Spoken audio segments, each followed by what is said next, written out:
Thank you for tuning into Soy Neighborhoods Fresno, coming to you from beautiful downtown Fresno and CMAX Studios. Hi, welcome to Soy Neighborhoods Fresno. Thank you for tuning in today. My associate panelist, Smiley Calderon. Today our guest is Esmeralda. She's running for Congress. She's our local council person. Woman, I say woman. And she's been working on this homeless issue for quite some time. So we have a little clip that we'd like you to watch for just a moment, and then we'll get to our interview with Esmeralda. Hello, I am Fresno City Councilwoman Esmeralda Soria. As a member of the California Homeless Task Force, we are working on solutions to our homeless problem. In the last year, Fresno has opened 5 new shelters to house hundreds of our homeless families with drug treatment, mental health, and support services. This year, our governor has committed an additional $11.5 million to fund treatment programs and housing. If you or someone you know needs help, contact our office for a referral. Councilmember Esmeralda Soria, thank you for being here. Thank you, Smiley, and thank you for having me here again for the second time. And so I appreciate just an opportunity to come and chat with you guys about some of the most hot issues here going on locally. Yes, we have quite a few. Wednesday was a big day. You had a press conference, and it was about the homeless, and I think it was Mr. Dyer, who is running for office as well, had put out some information about bringing in some tents, and there were issues about actually San Diego has used this system before and it all created more problems. Is that correct? Did we understand that? Yeah, so we had, me along with 2 of my colleagues were able to come together to talk about kind of the future and really the solution to the homelessness, and responding to what Mr. Dyer had proposed over a short video ad for his campaign. And so we just came forward to propose to say that that wouldn't work, and explain what we have already been doing here in the city of Fresno with the county and our local nonprofit partners to begin to tackle this issue. Yeah, it's been quite a process. You're on the governor's team. Can you explain to the audience what that is? Yeah, so I've been working for, or on the homeless task force for the governor now for about a year, and representing the Central Valley. There's 13 of us, and so just this last month in January, we provided an interim report, or actually I have here the interim report that was created by our task force, providing some set of recommendations as they started with this new legislative session to begin to continue providing more resources for local cities and counties to tackle what I believe to be one of the biggest crises that we are facing today in the state of California, is people experiencing homelessness in our community. Is the governor understanding, like I explained to you, my take on that, when I was growing up, we read about all this population growth in advance. And so in my little girl thought process at that time, I thought, oh, well, it'll be nice. They'll plan ahead. We'll have room and everything's going to grow nice. And that's the best picture, best situation, but we're now in a crisis. In a crisis, which didn't need to be. So does everyone understand? These poor people have been out there for 5, 6, 7 years, and they're not going to be able to get back into even reality for a while. I mean, are you working with getting psychological input from this? So just a couple things what we've been doing here in the city of Fresno with in connection with the county and also with the nonprofits. We put a plan together. The governor last year gave the city of Fresno $3.1 million. With those dollars, what we did, because we didn't have, believe it or not, even though we're the 5th largest city in the state, we didn't have a low barrier shelter. There are some beds at the Poverello House and the Rescue Mission, but they were still not considered low barrier, because what low barrier means is that any person experiencing homelessness can actually go and get a bed and enter with their partners, their pets, and their possessions. No questions asked. The shelter would allow them to come in. And that's what we created. We opened up 5 in the southern portion, southwest portion of the city. Where Can you now, share the locations? So for there's a those? couple different locations. One is the Clinton in the 99, the mental health system. It used to be the old motel, if you guys remember. So it was reconverted, Hacienda. And there are some 50-bed triage centers there. And So that's specific for people that are having drug and mental. people that are experiencing Emotional. homelessness and that many of them come with drug addiction, mental health issues. So what the triage center provides is not only a bed, but also wraparound services to be able to get them, for many of them, in the 90-day period, which is the goal, to triage them to the next step. And maybe temporary housing. And then eventually the goal is to get them permanent housing.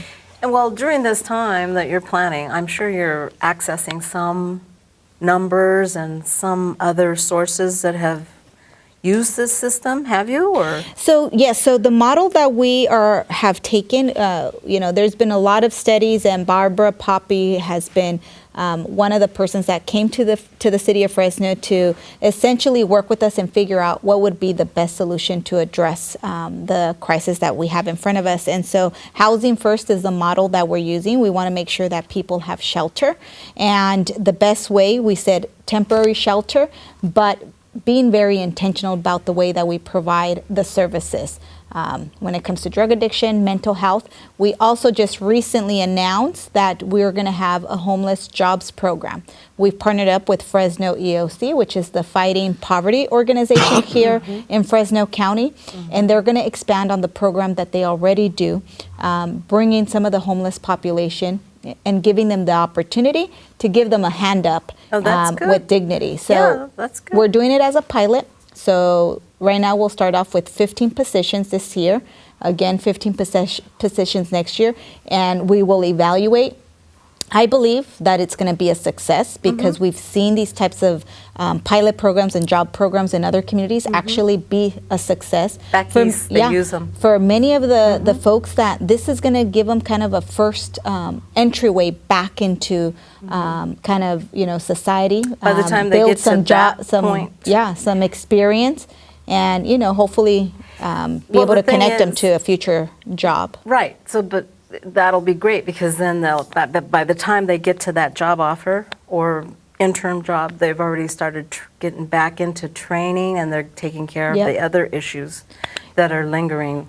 And what's good with the contract that we just entered with Fresno EOC, so it's not just a job. The job also, for the 15 individuals, is going to provide kind of the training, job training, and the wraparound services. So whoever comes and access these jobs they'll make sure they have a roof over their head. They're having the drug addiction and mental health issues that they have, and make sure that they're showing up to work and get the training they need so that they can. Okay, so I have a question about the ladies and the children. I really understand that the Fresno Rescue Mission has a place for the ladies and the children. I don't know if they have the same system that they have for the rescue mission downtown, whereas they give them a bed one night or whatever, and then they're gone. Or they have a bed, say somebody's coming out of the hospital, they can stay there maybe a week, they have to make an arrangement. But other than that, once they have to have some kind of a contract that they commit to with the rescue mission. It's a totally different system there. Yeah. It's a private organization. Yeah, they right. can do They can do whatever whatever they want. Yeah. So for us, what we're doing, we're starting with low barrier. We have a combination of different resources that we're providing, because what we're trying to do is meet people that are experiencing homelessness where they're at. Some people just need help with first month's rent, last month's Right. rent, and their deposit. Right. So we actually have set aside some dollars to help those individuals, because they don't need to be at a temporary shelter, And right? that could That's good. prevent a catastrophe for them. Absolutely. So that's also part of our strategy. That's the great. other thing that we have a specific location as part of the hacienda. They're separate from the adult population, just strictly for families and children. Oh, good. Actually, I had this opportunity to be able to bless all the kids. I do an annual toy drive, and I was actually able to go see these kids that are living there. The goal is for us within that 90-day period to stabilize the family and move them on, hopefully to some temporary, like more long-term, and then finally the permanent affordable housing. And that's kind of the long-term solution. That's It's great. Right. looking at building more affordable housing throughout the city of Fresno. Okay, so I have a question because those families, they've been traumatized. Are some of the offers that they're giving some in marriage family counseling for the families so that the unit starts to stabilize? So any person that comes into our triage center is evaluated. Whatever resources they need, those are the services that we wrap around for every individual, including the family. So absolutely, if there are mental health issues that they're experiencing as a family because of traumas and the kids, what they've seen being on the streets, absolutely, they are receiving those type of services. Councilmember Soria, I have a question.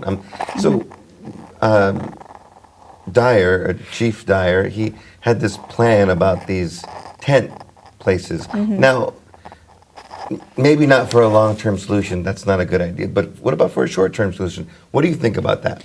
So that's kind of why we did the press conference. What myself, along with two of my other colleagues, stated at the press conference was that we didn't think that that was the best solution. That if we're really one city, we need to make sure that every single neighborhood is part of the solution, because what we've done is concentrated all the shelters into one area of the city, and the businesses in that area, the residents that live in those neighborhoods have been overburdened. What about the argument that, hey, it's working out there on F Street in South Fresno, so it's just the natural place to put the tent?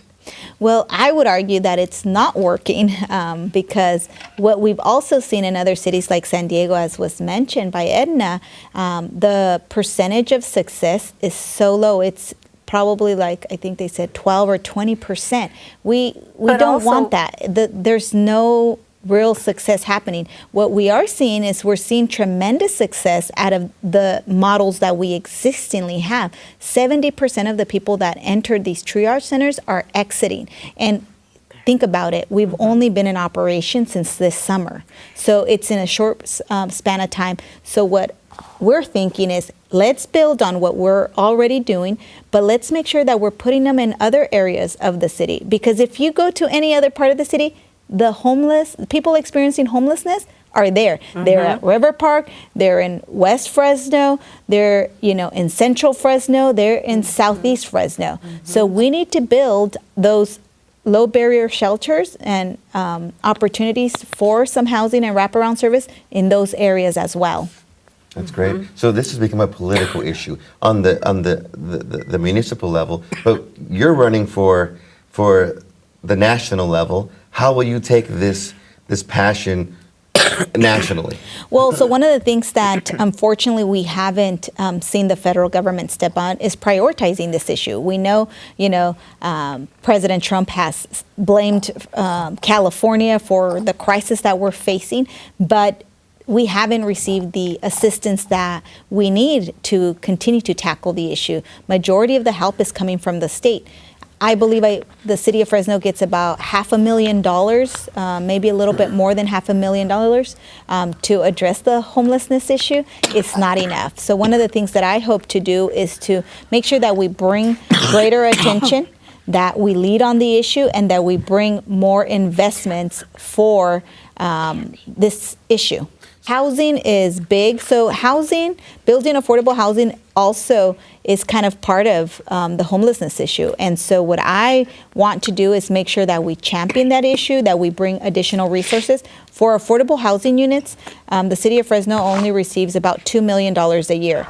If we think about how expensive it can be to build an affordable housing unit, that would get us 4 housing units out of the $2 million. That is not enough. That would be, 4 every year. So what we need to do is expand the resources that we have so that we're building permanent affordable housing. We know we live in a city where there's a lot of poverty. Wages haven't gone up. at the same rate as the cost of housing. So a lot of people are paying about 70% of their income towards housing. So we know we have a problem, so we have to build more housing in the city of Fresno. I would say we need to prioritize housing in areas like the BRT corridor, downtown, in that inner city. And so we need a lot of investments to I come. had a question. If in fact Dyer is elected mayor, is there any way to stop him or prevent him from creating those? Those tents that well, he needs to build the support on the council. And what we were trying to express to him is that you already have 3 council members that are not supportive of your existing vision.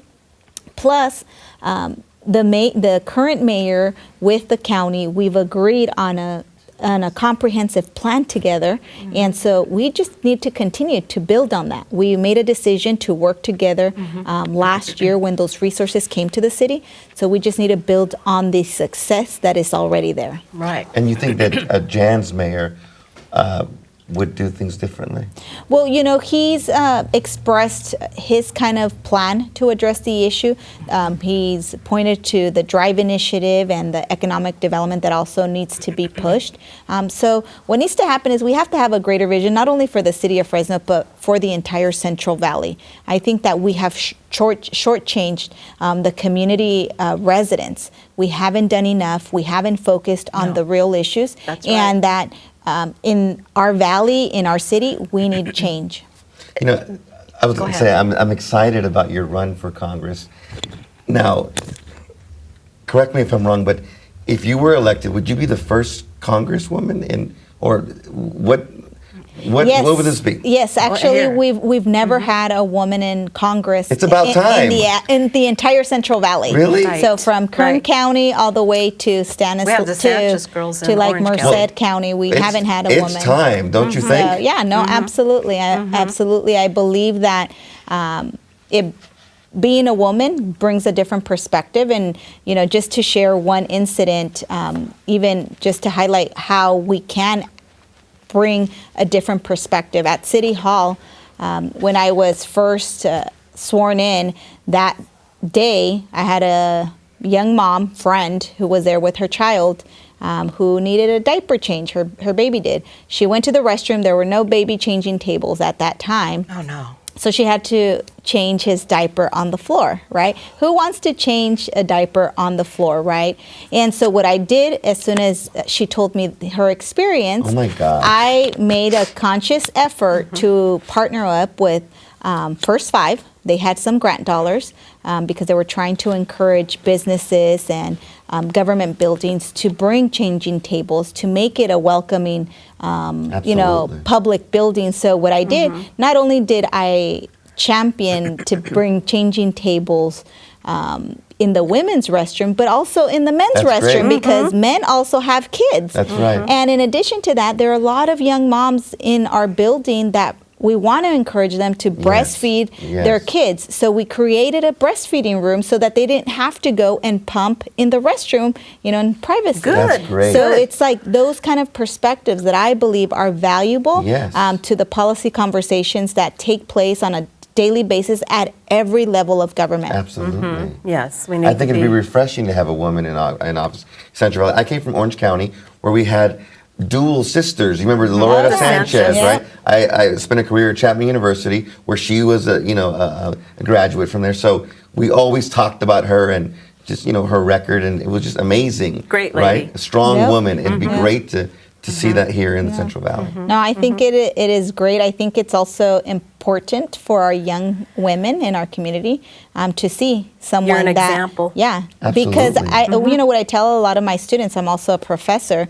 I said sometimes we feel we can't be what we can't see. Absolutely. And so it's time. We live in the valley. It's 60% Latino. We've never had a Latino in Congress north of the Tehachapi Mountains.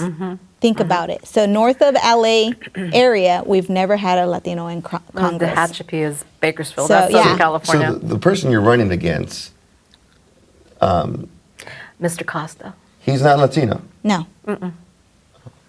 But that's irregardless of Latino or not. the bottom line is, Mr. Costa's been here a long time, and he caters to most of the other people. We need to start having equal coverage. And the other thing is that I saw his last ad, and he's talking about bringing hospitals and whatnot here. And I said, you know what? You've had plenty of time to do that. This has been going on for quite some time. The population should have had this 15 years ago. We had hospitals, and they closed them down. Yeah, and I'm I not agree. sure why, because I was gone that time. But I think it's time to start changing people out. You know, this lifetime, like Jerry Dyer, he's had, 30 years in the PD, and they have low morale right now. So what's the sense? Let's just try something new and fresh. Whether they're trained or not, Mayor Brand's point is moot. Yeah. If as you were far as I'm elected, saying. if you were elected, how would things be different? Well, Yes. one of the things that I've committed in my election is to not take big corporate money. Because what I've seen in Washington, D.C. is that the big corporations and these big interests essentially have muted the voices of working families. So my campaign is focused on uplifting working families. We have a lot of poverty in this valley. Our current representative has had 4 decades Wow. to work on these That's what I'm issues. saying. That's unacceptable. And That's for me, unacceptable. And for me, I'm saying we can't continue to do the same and expect different results. Right. We need to try something different. Well- I'm a daughter of farm worker immigrant parents, that have worked their tails off. Plus, I think we need to touch real quickly on your track record. I mean, I'm new to Fresno. When I first moved here, I started going to the council meetings, and I was just in awe of your presence. You were just so dynamic. I mean, you weren't afraid. She speaks her mind. You were tough as nails, and educated, and just, I thought, well, see, I came from the Loretta Sanchez place, so to me, I'm like, this is great. This is normal. This is fine. The thing is she's done a lot in such a very short You've period done a of time. lot. Yes, in her short, it was about 4 years now. No, I'm on my 6th year, entering my 6th year. Okay, so in that short period of time, whereas the other folks, they've had 4 decades, that's 40 years. You've done a lot for your city, and I think people who know what you've done, and they can easily see you would fit this position incredibly. Thank you. A good representative of the people. She would fight for the Central the Valley. people. And then, Right. one of the also commitments that I've made to individuals, I don't know when was the last town hall that our current representative hosted. In the 5 years that I've been in office, and I've represented about 80,000 people, I've had 45 community meetings in the evening and morning coffees, because I want to make sure that if people can't go to City Hall, that City Hall is coming to them. That That to was the me is first- extremely important. No, okay, it's easy to do. Maybe it's easy to do that when when you have 70,000 constituents, right? But when you're a mayor, 500,000, or you're a congresswoman, a lot more. Well, Is that going to change? Well, No. I don't know if I could do 45, but I will definitely commit that every single year I'm going to be out and have several town hall, minimum 1 in each county, and then I'm going to make sure that I'm going out to every community like I've been doing during this election cycle, city, unincorporated community, to essentially not just talk to people, but listen. That's how I've been able to solve the problems at City Hall. I take from what is expressed at these meetings and try to Absolutely. problem solve and bring resources That's great. to address that. Well, the first time I met great. her, she also came up with the format that hadn't been used before, as far as that first meeting that we talked about. Yeah. Yeah, and people weren't used to it, so that was good. They were just like, what do you mean? Show up and we're going to be I'm part excited. of a team, to be Yeah. a I mean- committee, to actually make decisions in our district. Yeah. And they did very I mean, well. isn't it a no-brainer? Everyone should vote for you. I mean, I don't. appreciate What that. are the reasons not to vote for you? I Right. mean, you're amazing. Yes, Oh, thank you. I yes. appreciate that. Well, we have a lot of work to do, 20 some days. How can we help? What before- can the community do to help? Well, they can share our information. We are on social media. We're on Instagram, Facebook, Twitter. We want to reach every single person, regardless, of age, race, gender.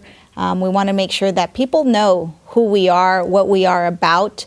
This is bigger and greater than just one individual, that we all have a stake and we can all be part of something to bring change into the valley and just build a better future. I'm excited about what this valley can be. There is so much opportunity, Oh my but I God, think that we need yes. people with vision and that are willing to work hard Like you. and stand up. It is So- a tough job. I mean, it's It is. constant on the job, on the go, planning strategically so that you can, and analyzing things and bringing it, doing a lot of research to bring it all together.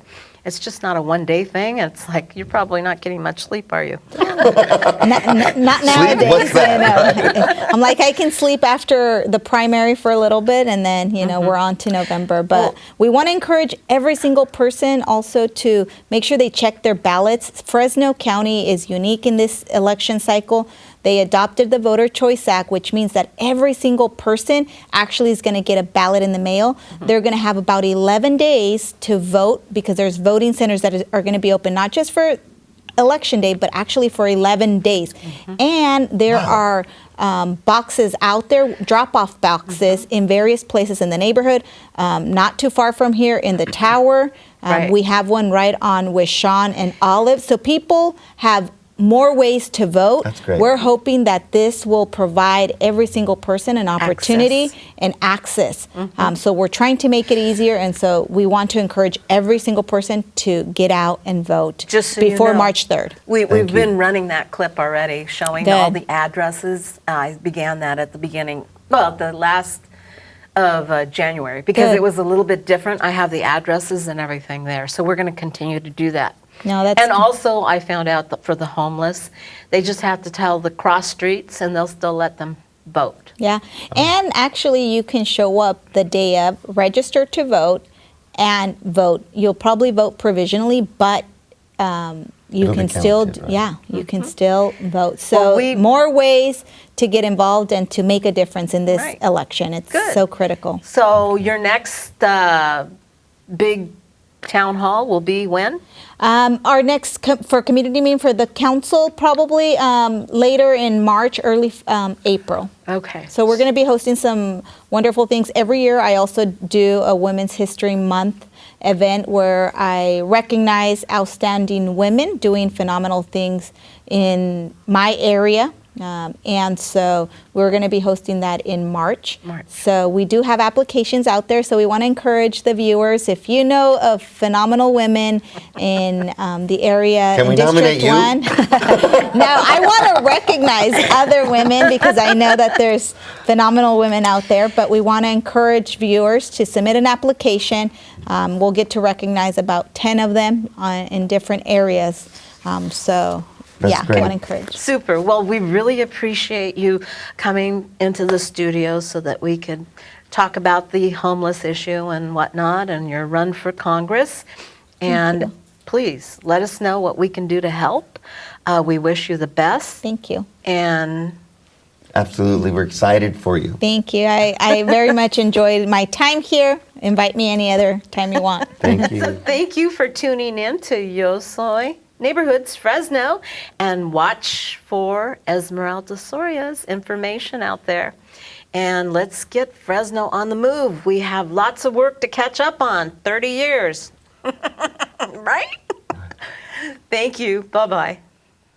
Anyone interested in voting, you can go down to the county recorder's office at 2220 Tulare Street any day, Monday through Friday, 8:30 to 4 p.m., and vote. Or, if you don't want to go downtown, there are 52 voting stations.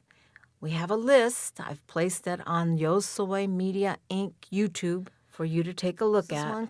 The closest location, and be sure you vote. Those folks that are out there homeless are homeless voters.